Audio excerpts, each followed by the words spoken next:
వందే భారత్ రైళ్లు తమ పరుగులతో సరికొత్త రికార్డు సృష్టిస్తున్నాయి. ప్రారంభమైన అతి కొద్ది కాలంలోనే ప్రయాణికుల మనసు దోచుకోవడంతో పాటుగా వేగంతోనూ మెప్పిస్తున్నాయి.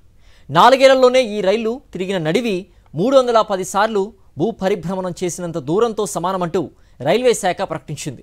ఏకంగా 1,24,00,000 కిలోమీటర్ల జర్నీ చేశాయంటూ చెప్పింది. వందే భారత్ రైళ్లు భారత రైల్వే స్థాయిని మరో మెట్టు ఎక్కించాయి.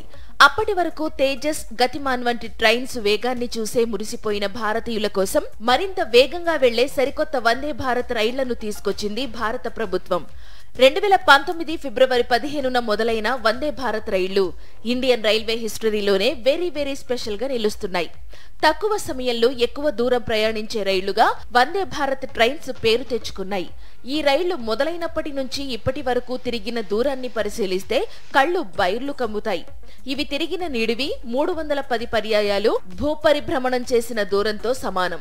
ఇది సరికొత్త రికార్డ్ అంటూ రైల్వే శాఖ వివరాలు వెల్లడించింది. అన్ని వందే భారత్ రైళ్లు 18,423 ట్రిప్పులు తిరిగాయి. వీటిలో మొత్తం నిడివి 1,24,87,540 కిలోమీటర్లుగా నమోదైంది. గత ఏడాది కాలంలో 97,71,705 కిలోమీటర్లు తిరిగినట్టు వెల్లడించింది. ప్రస్తుతం దేశవ్యాప్తంగా వందే భారత్ రైళ్ల సగటు 105.57% ఆక్యుపెన్సీ రేషియోతో తిరుగుతున్నాయి. వీటిలో కేరళలో తిరుగుతున్న వందే భారత్ రైలు సర్వీసు గరిష్టంగా 175.3% ఆక్యుపెన్సీ రేషియోను నమోదు చేసింది. వందే భారత్ రైళ్లలో తిరుగుతున్న ప్రయాణికుల్లో 26 నుండి 45 ఏళ్ల మధ్య ఉన్నవారు 45.9%గా నమోదవుతోంది. కేరళలో తిరుగుతున్న వందే భారత్ సర్వీసుల్లో అత్యధికంగా 15.7% వృద్ధులు ప్రయాణిస్తున్నట్టు తేలింది.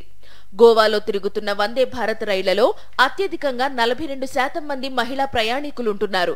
జార్ఖండ్ రాష్ట్రంలోని సర్వీసుల్లో గరిష్టంగా 67% మంది పురుషులు ఉంటున్నట్టు నమోదైంది. తెలుగు రాష్ట్రాల్లోనూ వందే భారత్ రైళ్లు మెరుగైన సేవలు అందిస్తున్నాయి. దక్షిణ మధ్య రైల్వే పరిధిలో తొలుత సికింద్రాబాద్, విశాఖపట్నం మధ్య 16 కోచ్లతో కూడిన వందే భారత్ రైలు సేవలు గతేడాది సంక్రాంతికి ప్రారంభమైంది. ఈ రైలులో 120% మించి ఆక్యుపెన్సీ రేషియో ఉంటుండటంతో ఇటీవల ఇదే రూట్లో రెండో వందే భారత్ రైలును రైల్వే శాఖ ప్రారంభించింది. 8 కోచ్లతో ప్రారంభమైన మినీ ఆరెంజ్ వందే భారత్ కు డిమాండ్ భారీగానే ఉంది. ఒకే రూట్లో 2 వందే భారత్ రైళ్లు తిరగడం తొలుత కేరళలో మొదలైంది. రెండో ప్రయత్నంగా సికింద్రాబాద్, విశాఖ మార్గం ఎంచుకోవడం విశేషం. సికింద్రాబాద్, తిరుపతి, కాచిగూడ, బెంగళూరు మధ్య మరో 2 సర్వీసులు తిరుగుతున్నాయి. దేశవ్యాప్తంగా వచ్చే 3 ఏళ్లలో 400 వందే భారత్ రైళ్లు తిప్పాలని రైల్వే లక్ష్యంగా పెట్టుకుంది. ఆ మేరకు వాటి ఉత్పత్తి సామర్థ్యాన్ని పెంచుతోంది. ఇక త్వరలో రాత్రివేళ తిరిగే స్లీపర్ వందే భారత్ రైళ్లను కూడా ప్రారంభించేందుకు కేంద్ర రైల్వే శాఖ కసరత్తు చేస్తోంది. రైళ్ల వేగాన్ని గరిష్ట స్థాయికి తీసుకెళ్తూ సెమీ హైస్పీడ్ రైళ్లుగా నిలుస్తున్నాయి.